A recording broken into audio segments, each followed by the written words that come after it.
好，歡迎大家咧又嚟收睇我哋見乜講乜啊！我係黃成智、黃劍基。咁咧就上一次咧，我哋就講咗咧太古城嗰個嘅社工媽媽跌咗落街啦，跟住咧個女就忍受唔住呢種嘅衝擊啦，咁就係跳咗落去，咁令到咧就社會有好多嘅討論。咁其中呢個媽媽咧本身係社會處嘅社工，我哋唔去討論嗰個個案，我只係討論一個現象。有啲人話我覺得喂，點解專業社會工作者能醫不自醫啊？咁嘅情況，你自己本身做得社工，你有專業知識，你有一啲嘅專業嘅能力，或者甚至你係基本上你會掌握好多唔同嘅類似嘅個案，你都曾經面對過。咁點解到最後尾都係解決唔到咧？咁樣嚇，咁呢個可能其實對於社工呢個專業嚟講咧，係唔係都會有一啲嘅影響咧？咁樣嚇，我自己本身係過去都做過社工，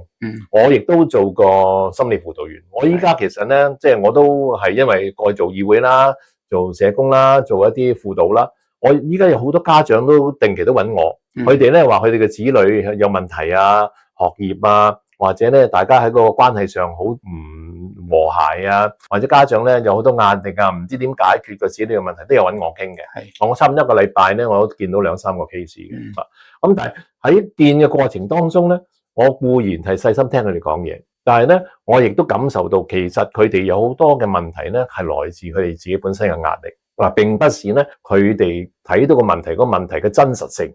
個問題真實性其實唔重要，而係呢兩個嘅案情裏邊嘅人咧點睇嗰件事，而令到佢本身產生嗰種嘅情緒，產生嗰種嘅思想，而因而咧去採取一啲佢哋以為係可以有機會解決到問題嘅方法咧，而係去作出一個決定嘅。咁有啲去到最後尾覺得，我解決唔到啊，我真係冇辦法面對啦，於是咧採取放棄自己嘅生命啦。呢個根本上唔係一個正常嘅做法。而呢種做法咧，喺上一集我都講過嘅，大部分都係病態。而病態唔係話呢個人衰，唔係咩，佢本身病咗。任何人病咗都會出現一啲係問題噶嘛，係嘛？咁但係我哋如果知道病嘅，我哋知道呢個病喺邊度嘅，病源喺邊度嘅，於是我哋去揾專業人士去解決，其實解決得到嘅。咁所以大家千祈唔好咧用一種過激嘅手法啊，或者係逃避嘅手法，真真正正去面對咧，我相信係解決到問題嘅。同埋專業人士本身咧係一個係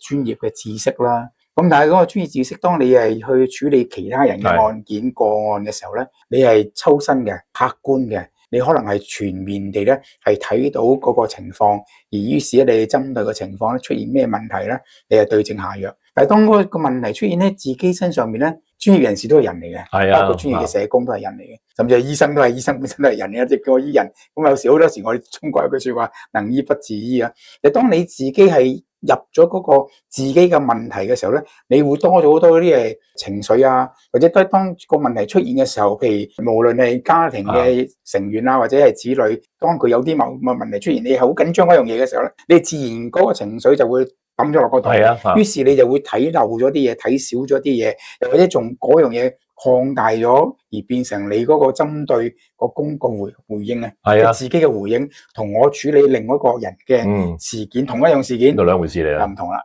咁所以呢個咧，其實咧，我哋都睇到喺個社會上咧，都係有好多專業人士咧面對好大嘅壓力。其實啦，OK，我哋都收到好多公務員嗱，我唔係想針對政府啊，而係話咧，我哋真係知道好多公務員喺現今嗰個嘅社會嘅壓力之下咧，佢哋要面對市民，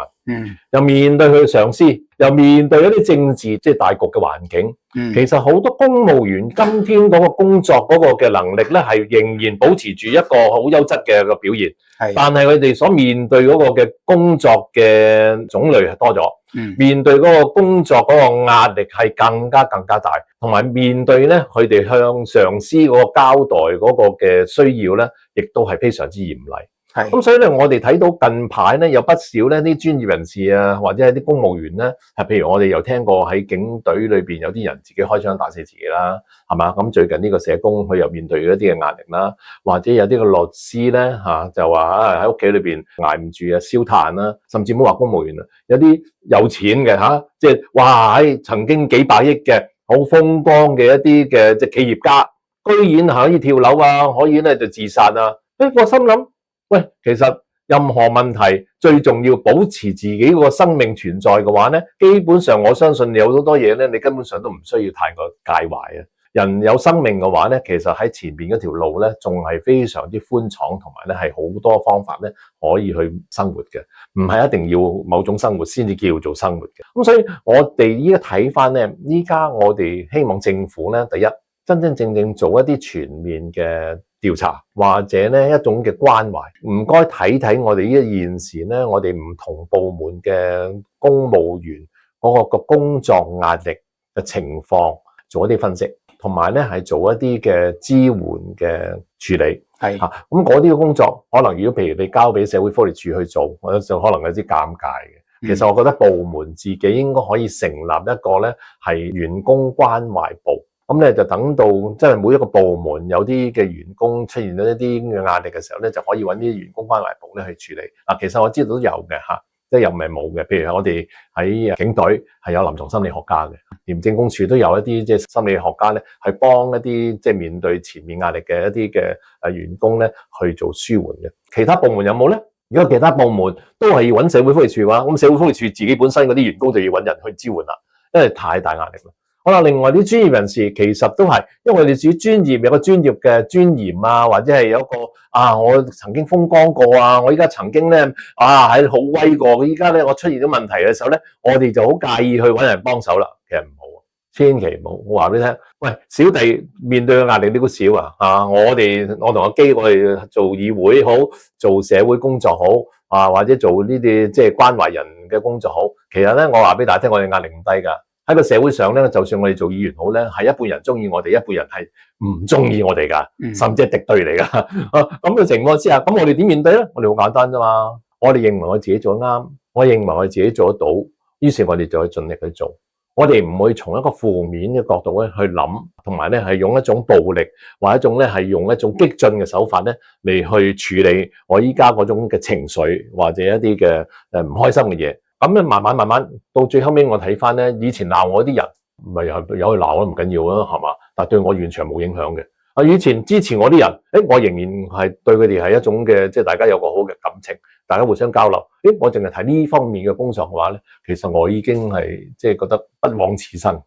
亦都係好開心。咁所以咧，我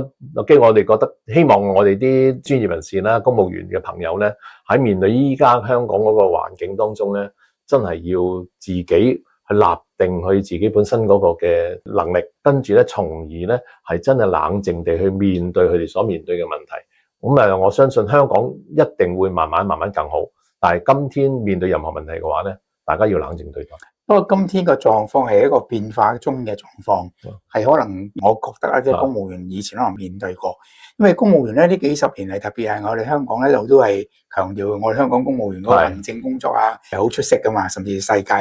即係數一數二嘅。咁但係以往嚟講咧，公務員就係好強調咧就係嗰個程序，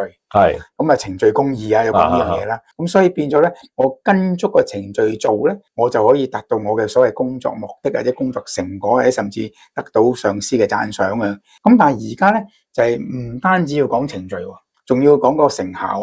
仲要講嗰個咩要有為政府，即係話你坐喺度咧，你唔好淨係做書寫，咁你淨係做書寫，你要諗下你書寫之外仲有啲其他嘅嘢，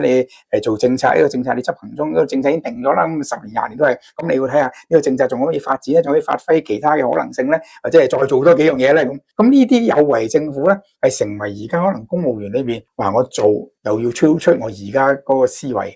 我唔做咧。大劑即係好似冇課交，同埋有 KPI 啊嘛，咁我變咗要被逼要諗啲嘢咩日繽紛夜繽紛，嘢繽紛，但係以前嗰啲繽紛都唔知點樣繽紛，你淨係睇過嘅，即係廟街女人街，咁我點樣再搞多條廟街女人街出嚟咧？咁我於是咪而家出咗嗰啲咩整個攤檔咧咁，有官嚟巡嗰時咧就有人嚟，多啲人嚟啊，冇官嚟巡就即知唔夠2-3個月執咗佢，變咗呢個成為一個係。可能係公務員嘅一個，即係我唔知無形定有形嘅一個壓力。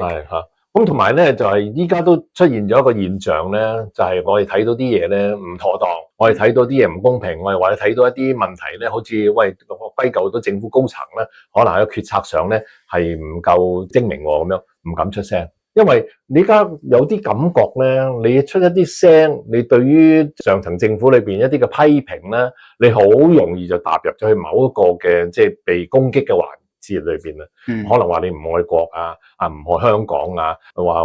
危害國家安全啊。最簡單就係軟對抗。係啦，咁我唔喐，我就靜靜地，我乜鬼都唔講。喂，大佬，你點解唔講啊？你又軟對抗咯，即係呢種咁嘅無形壓力。嗱，我唔係話政府依家都係咁樣壓落嚟啊，但係個問題點解會出現咗每一個人喺呢個角度裏邊都好似覺得我無論做乜我都會面對呢種咁嘅壓力嚇。咁嘅情況之下咧，其實我覺得喺我哋市民當中，我哋自己大家要去即係冷靜落嚟嚇。第一，但係最重要嘅唔係市民啊，最重要係政府高層。政府高層喺成個香港嘅氛圍裏邊咧，可唔可以真係令到大家所面對嗰啲嘅無形壓力咧，能夠可以咧係舒緩到咧？嗱，究竟點做？我諗大家俾啲意見啊。咁嗱，我相信咧，政府聽到我哋嘅意見嘅話咧，佢哋自己要思考點解依家咁多人乜嘢都冇做，但係咧個壓力又係咁大嘅。有做嘢嘅壓力又大，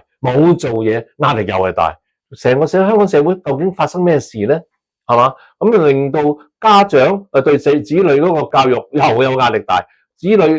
對家長嘅期望又有壓力。老闆對員工又覺得員工唔做嘢，軟對抗又有壓力。個員工咧又覺得老闆又做嘢咧無理要求啊，或者你又唔關心，又有壓力。如果咁，我成個社會咁嘅情況咧，就真係你有壓力，我有壓力嚇，我哋大家嘅壓力都解決唔到嘅話咧，其實香港係面對嘅問題咧係會更加即係嚴謹㗎啦。咁所以我希望即係睇下大家點樣能夠喺呢方面裏邊咧，尤其是政府嚇，即係諗多啲方法出嚟，令到個社會更加嘅溫馨啦、和諧啦，同埋咧真係大家內心裏邊咧係即係更加舒緩啊。如果唔係嘅話咧，我相信就算香港經濟發展得好嘅話咧，其實都未必係人人咧係得到安居嘅。嗱，好啦，咁咧就由今日同大家講到呢度啦，好嘛？咁咧就下一次我哋又再睇下啲乜嘢咧係值得我哋去討論嘅。咁啊，今日